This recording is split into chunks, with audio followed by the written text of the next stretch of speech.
আসসালামু আলাইকুম প্রিয় বন্ধুগণ, আপনারা নিশ্চয়ই জানেন যে মিয়ানমারে সম্প্রতি নির্বাচন ঘনিয়ে এসেছে। আর এটি প্রতিরোধে গত ২৭শে ডিসেম্বর জাস্টিস ফর মিয়ানমার এক প্রেস বিজ্ঞপ্তিতে বিশ্বজুড়ে সরকারগুলিকে অবৈধ জাল নির্বাচন প্রত্যাখ্যানের আহ্বান জানিয়েছে। সংস্থাটির মুখপাত্র ইয়াদানার মাউং বলেছেন, মিয়ানমারের সামরিক বাহিনী বৈধতা তৈরির জন্য একটি ভুয়া নির্বাচনের আয়োজন করেছে। অন্যদিকে তারা দায়মুক্তির সাথে বেসামরিক নাগরিকদের হত্যা করে চলেছে। এই ভুয়া নির্বাচন সেনাবাহিনীর অবৈধ অভ্যুত্থান প্রচেষ্টাকে বৈধতা দেওয়ার প্রচেষ্টা, যা মায়ানমারের জনগণ প্রায় 5 বছর ধরে সাহসের সাথে এটি প্রতিরোধ করে আসছে। জনগণ ভুয়া নির্বাচন এবং অবৈধ জান্তাকে প্রত্যাখ্যান করে।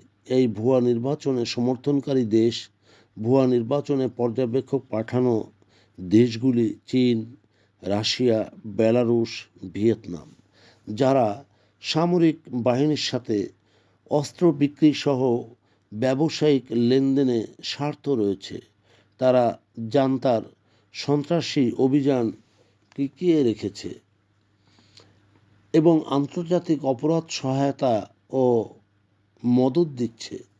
এই ভুয়া নির্বাচনের আগে জান্তা তথাকথিত রাষ্ট্রীয় নিরাপত্তা ও শান্তি কমিশন হিসেবে পুনঃনামকরণ করেছে। এটি নিষেধাজ্ঞা এড়াতে এবং বিদেশি বন্ধুদের দৃষ্টি আকর্ষণে একটি নিন্দনীয় প্রচেষ্টা।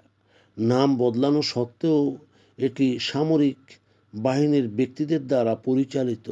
সরকারের উচিত এসএসপিসি এবং এর সমর্থকদের উপর জরুরিভাবে নিষেধাজ্ঞা আরোপ করা এবং নৃশংসতা বন্ধে সিদ্ধান্তমূলক পদক্ষেপ নেওয়া।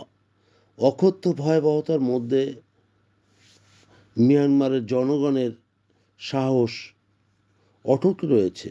আমরা মিয়ানমারের সামরিক চক্রকে ভেঙে ফেলার জন্যে কাজ চালিয়ে যাব। উল্লেখযোগ্য ব্যাপার হলো যেটি মিয়ানমারের শাসক গোষ্ঠী ও কিছু সুবিধা গ্রহণকারী লোকের সমন্বয়ে এই প্রহসনমূলক নির্বাচন বজায় রেখেছে। প্রিয় বন্ধুগণ, যদি আমাদের এই তথ্য গল্প আপনার ভালো লাগে তাহলে লাইক এবং শেয়ার দিন এবং আজ আমাদের সঙ্গে থাকার জন্য ধন্যবাদ। আমাদের ফলো দিন এবং সাবস্ক্রাইব করুন।